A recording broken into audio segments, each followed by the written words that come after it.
blip appeared, far too close to be the same object headed for Aquarius Station. "It's landing here!" "But they haven't signaled us."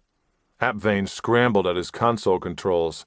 He brought up the visual from the surveillance camera outside the control center, just as something struck it and the picture dissolved into static. Frantic, he fumbled with his comm unit and tapped in Chief Morgan's code. "Chief," he said when his call was answered, "I think we've got trouble. Looks like there's a starship in orbit. A shuttle is headed toward Aquarius and someone just landed here."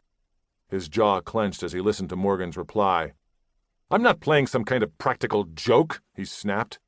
"They just came in out of nowhere. No signals, no nothing. Someone is here. They might be pirates." Suddenly, the starship in orbit just disappeared from the screen, and the satellites registered a huge explosion.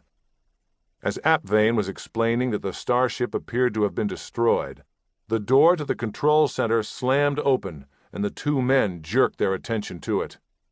Hirsute's scream was cut short, becoming a gurgle as he collapsed. Cameron stared disconsolately into the small fire.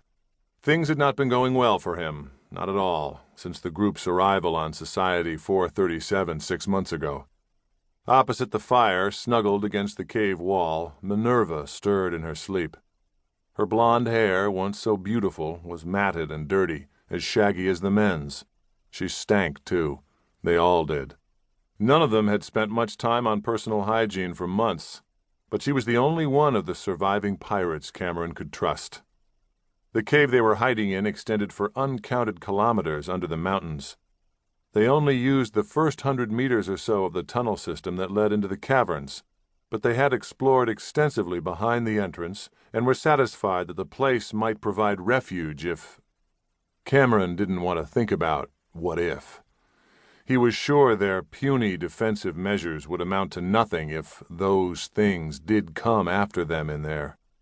But he'd been careful not to share his thoughts with the others, for fear the tenuous grip he had on them would snap. From the shadows farther inside the cave, someone was pissing. Cameron could just make out Rye's Apback, leaning against the wall back there. "Rise," he shouted. "We have to live in here." "I'm not going outside at night, Georgie boy," Rise answered, shaking himself off. "Not with them things out there, no siree." Rise rearranged his clothes.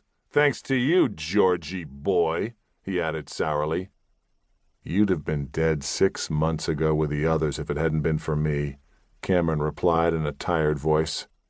He was referring to Captain Scanlon and the 100 other members of the Red 35 crew, as the pirate gang had called itself. The surviving pirates blamed him for everything. True enough, it had been Cameron's idea to raid Society 437, but who could have imagined that those things... Cameron shook his head and got to his feet. Carefully, he negotiated his way up the steep tunnel through the sleeping figures littered around tiny fires. At the cave entrance, 2 men armed with the group's last functional plasma weapons, ancient relics even when Cameron was born, kept fitful watch. They crouched behind a barricade of small boulders, scanning the rock-strewn slope below. "Lowboy, I'm going outside," Cameron whispered to one of the watching men. Lowboy stared at Cameron's back as he clambered over the chest-high barricade of rocks that blocked the cave's entrance. Too high and steep, they hoped, for one of those things to get over, but just negotiable enough for a man. Lowboy wanted very much to burn a hole through Cameron. Sure, he was the leader, but only by default. No. They had to conserve the energy packs, and besides, those things might sense the energy release and come to investigate. Lowboy sincerely hated Cameron, if that was his real name. Nobody in the Red 35 crew ever went by his real name. He'd showed up at their headquarters a year ago, breathing hatred and vowing damnation upon the entire Confederation of Worlds, saying he wanted to join their band, offer them his services.